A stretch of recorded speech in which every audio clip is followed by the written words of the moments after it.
Kung bago ka pa lang sa aking YouTube channel, please subscribe at i-hit ang notification bell para updated ka sa aking bagong videos.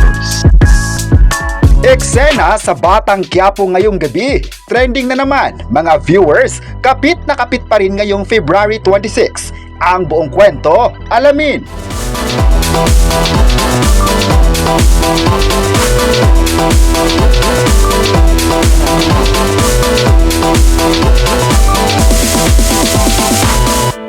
Sa pagpapatuloy ng Batang Quiapo, mas lalong tumindi pa ang tagpo sa bawat eksena. Kagabi, nangyari na nga ang bagay na hindi ginusto ng karamihan. Napatay nga ang karakter ni na Bulldog at ng iba pa niyang kasamahan dahil kay Enteng.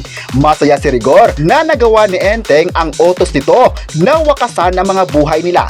Ngunit sa di alam ni Enteng ang lahat pala ay isang patibong lamang kung saan siya ang kabayaran ng hindi pagdating ni Tanggol sa lugar. Gusto kasi ni Rigor na magkita sila ni Tanggol at siya mismo ang papatay nito. Sa napakasalimuot na pangyari kagabi ay napuno din ng emosyon sa buhay ni Enteng nang nagkamali siya ng desisyon. Mamaya, tuloy na tuloy naman ang pasabog sa Batang Quiapo kung saan magkakaroon na ng enkwentro sa pagitan ni na Rigor at Tanggol. Puno ng iyakan ang magaganap ngayon dahil durog ang puso ni Tanggol nang makitang wala na ang kanyang mga kaibigan. Sa pagdating pa lang nila sa lugar ay sinabihan sila ni Enteng na na-set up sila ni Rigor at doon na magsisimulang humagulgol sa iyak si Tanggol. Masakit nga sa part na makita niyang hindi man lang naabutan niyang buhay ang kanyang mga kaibigan. Sa kabilang banda naman ay nagkagulo naman sa munisipyo kung saan naging praning na ang karakter ni G. Cuenca o si Miguelito. Sa labas naman ay nagtrick sila ng kandila para ipakita ang pagdarasal sa mga taong naging biktima ng gulo. Aabangan din ng lahat ang paghiganti ni Tanggol sa buhay ni Rigor at kung paano pa magsusorry si Enteng sa kanila. Paano kaya tatanggapin ni Tanggol ang mga pangyayaring hindi niya inaasahan?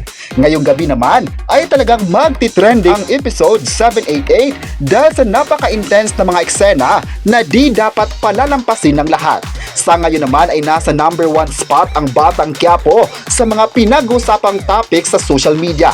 Iba't ibang kwento na ngayong gabi ang masisilayan lalo pat 12 gabi na lang magtatapos na ang kwento. Ngayon namang gabi ay marami naman ang masaya dahil sa napaka-successful na series na ginawa ni Coco Martin para sa lahat ng mga kapamilya viewers. Marami talaga ang nagabang sa kanyang ginawang kwento mula simula at hanggang ngayon na malapit nang magtatapos ang Batang Quiapo series.